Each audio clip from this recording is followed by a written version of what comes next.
Breaking news చూస్తున్నాం. AP మంత్రులకు కొత్త శాఖలైతే కేటాయించిన సందర్భాలు నెలకొన్నాయి. పవన్ కు పంచాయతీరాజ్, గ్రామీణాభివృద్ధి, పర్యావరణం, అటవీ శాఖతో పాటు అదేవిధంగా లోకేష్ కు ఐటీ శాఖతో పాటు హెచ్ఆర్డీ శాఖలను కేటాయించారు. మొన్న ప్రమాణం స్వీకారం చేశారు మంత్రులంతా. వారికి కొత్తగా కొంతమందికి శాఖలనైతే కేటాయించిన బ్రేకింగ్ న్యూస్ మనం చూస్తున్నాం. పవన్ కళ్యాణ్ కు పంచాయతీరాజ్ శాఖను కేటాయించారు, గ్రామీణాభివృద్ధి శాఖను కేటాయించారు. అదేవిధంగా అటవీ శాఖలు కూడా పవన్ కళ్యాణ్ కి కేటాయించిన సందర్భాలు నెలకొన్నాయి. ఇక ఆయా శాఖల్లో పవన్ ఏ విధంగా ముందుకు వెళ్తారనేది చూడాలి. అదేవిధంగా లోకేష్ కు ఐటీ శాఖతో పాటు హెచ్ఆర్డీ. గతంలో కూడా లోకేష్ ఐటీ శాఖను నిర్వహించారు. ఇప్పుడు కూడా ఐటీ శాఖ రెండోసారి నిర్వహించబోతున్నారు. మనం ముందుగానే అనుకున్నాము పవన్ కళ్యాణ్ కు లేదా అనితకు హోంశాఖను కేటాయించే అవకాశాలున్నాయి మెండుగా అనుకున్నాము. సో అదే జరిగింది. పవన్ కళ్యాణ్ కు పంచాయతీరాజ్ శాఖను అప్పగించారు. ఇక అనితకు హోంశాఖను కేటాయించారు. అచ్చెన్నాయుడుకు వ్యవసాయం, సహకారం శాఖలను కేటాయించారు. కొల్లు రవీంద్రకు గనులు, ఎక్సైజ్ శాఖలు కేటాయించారు ఏపీ సీఎం. అదేవిధంగా నాదెండ్ల మనోహర్ కు పౌర సరఫరాల శాఖను కేటాయించారు. ఇక పలువురు మంత్రులు ఆయా శాఖల బాధ్యతలు కూడా నిర్వహించబోతున్నారు. ఏపీ మంత్రులుగా ప్రమాణ స్వీకారం చేసిన కొంతమందికి ఒక ముఖ్యమైన శాఖల కేటాయింపు అయితే జరిగింది. పవన్ కు పంచాయతీరాజ్, పర్యావరణం, లోకేష్ కు ఐటీ శాఖతో పాటు హెచ్ఆర్డీ శాఖలను కేటాయించారు. అదేవిధంగా మరికొంతమందికి కూడా శాఖల కేటాయింపు జరిగింది. అనితకు హోంశాఖను కేటాయించిన సందర్భాలు నెలకొన్నాయి. ముందుగానే మనం అనుకున్నాము పవన్ కళ్యాణ్ కు హోంశాఖ, పంచాయతీరాజ్ లేదా సినిమాటోగ్రఫీ ఈ విధంగా కొన్ని శాఖలు కేటాయిస్తారు అని అనుకున్నాము. లేదు అంటే పవన్ కళ్యాణ్ కి హోం కాకపోయినా కూడా అనితకు హోం శాఖ కేటాయించే అవకాశాలు ఉంటాయి అనుకున్నాము. సో అదేవిధంగా ఏ విధంగా అయితే మనం చెప్పుకున్నామో అనితకు హోంశాఖ కేటాయించారు. నాదెండ్ల మనోహర్ కు పౌర సరఫరాల శాఖను కేటాయించారు. సత్యకుమార్ కు వైద్య ఆరోగ్య శాఖను కేటాయింపులైతే జరిగిపోయాయి. నిమ్మల రామానాయుడుకు జలవనరుల శాఖను కేటాయించారు.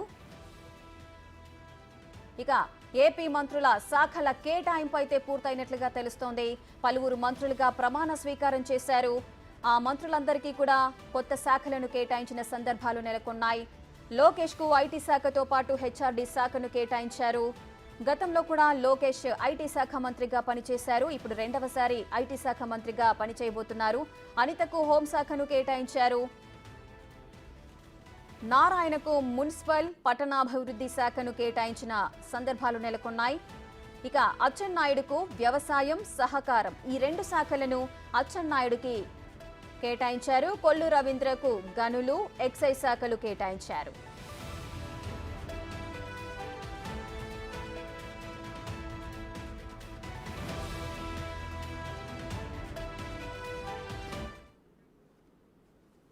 మరింత సమాచారం మా ఎగ్జిక్యూటివ్ ఎడిటర్ అశోక్ లైవ్ లో అందిస్తారు.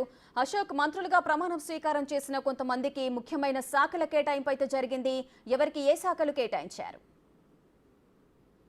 రాష్ట్రం మొత్తం కూడా ఎదురు చూస్తుంది ఏ మంత్రికి ఏ శాఖలు ఇస్తారు అని, పవన్ కళ్యాణ్కి ఏమి ఇస్తారు అని, హోంశాఖ ఎవరికి ఇస్తారు, ఆర్థిక శాఖ ఎవరికి ఇస్తారు అంటూ రకరకాల డిస్కషన్ నడుస్తోంది. దానికి కొద్దిసేపటి క్రితం ఏపీ ప్రభుత్వం శాఖల కేటాయింపుకు సంబంధించి అఫీషియల్గా లిస్ట్ అనేది రిలీజ్ చేసింది. అందులో ఆంధ్రప్రదేశ్ నాలుగోసారి సీఎంగా చంద్రబాబు నాయుడు మళ్ళీ బాధ్యతలు తీసుకున్నారు. సో ఆయన కింద జిఏడి ఉంటుంది, అంటే జనరల్ అడ్మినిస్ట్రేషన్ రెగ్యులర్గా సీఎం కిందే ఉంటుంది. లా అండ్ ఆర్డర్ కూడా సీఎంకు ఉండే ఆనవాయితీ 2004 రాజశేఖర రెడ్డి సీఎం అయిన దగ్గర నుంచి ఉంది. బేసిక్గా home and law and order రెండూ కలిపి హోమ్ మినిస్టర్ దగ్గర గతంలో ఉండేవి. కానీ ఆ తర్వాత అంటే 2004 తర్వాత రాజశేఖర రెడ్డి దాన్ని డివిజన్ చేసి హోమ్ మినిస్టర్ని ఒకరికి, లా అండ్ ఆర్డర్ని మాత్రం ఆనవాయితీగా సీఎం దగ్గరే పెట్టుకుంటారు. సో హోంశాఖకు మాత్రమే సపరేట్ మంత్రిని పెడతారు. అందులో భాగంగా ఇక్కడ చంద్రబాబు నాయుడికి జిఏడితో పాటు లా అండ్ ఆర్డర్ తీసుకున్నారు. అలాగే public enterprises and all other portfolios not allocated to ministers, అంటే ఏ మంత్రులకైతే శాఖలు కేటాయించకుండా ఖాళీగా ఉంటాయో ఆ శాఖలన్నిటికీ కూడా ముఖ్యమంత్రి మంత్రిగా వ్యవహరిస్తారు అనేది అక్కడ క్లియర్గా మెన్షన్ చేశారు. రెండోది, అందరూ ఎక్స్పెక్ట్ చేసింది, జనసేన పార్టీ నేతలు ఎక్కువగా కోరుకున్నది పవన్ కళ్యాణ్ని డిప్యూటీ సీఎంగా చూడాలని. ఇందులో భాగంగా ఇక్కడ డిప్యూటీ సీఎంగా పవన్ కళ్యాణ్ ఉండబోతున్నారు. సో ఆల్రెడీ ఇప్పటికే ప్రమాణం కూడా చేశారు. గతంలో అంటే జగన్ సర్కార్లో 5 డిప్యూటీ సీఎంలు ఉన్నారు. కానీ చంద్రబాబు సర్కార్లో కేవలం ఒకే ఒక డిప్యూటీ సీఎంని పెట్టారు. అది కూడా కొణిదెల పవన్ కళ్యాణ్ని డిప్యూటీ సీఎంగా, అంటే చంద్రబాబు నాయుడు తర్వాతి స్థానాన్ని ఇక్కడ పవన్ కళ్యాణ్కి ఇచ్చినట్టుగా తెలుస్తుంది. ఆయనకి